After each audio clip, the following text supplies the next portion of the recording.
There's a really common belief that you can rectify, modify, remove the predatory desire, the chase behaviour in a dog towards sheep by simply taking that dog into a field full of sheep day in, day out on a lead, and so that the dog gets bored of them, gets used to them and gets bored of them.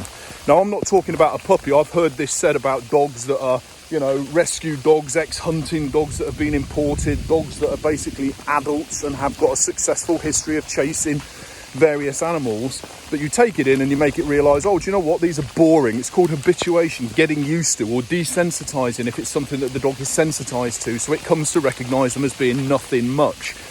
Let me just give you this analogy and ask you to consider it. You have a fat kid who overeats, can't help himself, just absolutely loves junk food.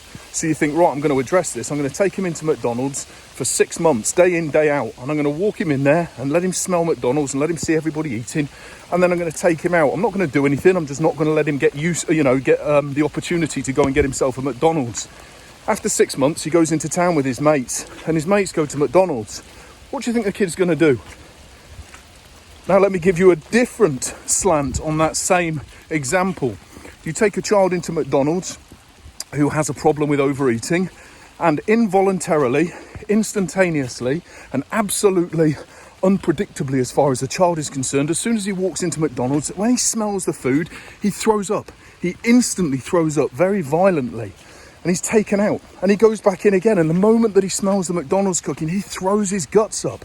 And he throws his guts up every single time he smells McDonald's, wherever it might be. 6 months later, his mates go into town and they decide they're going for a McDonald's. What do you think the fat kid's going to do?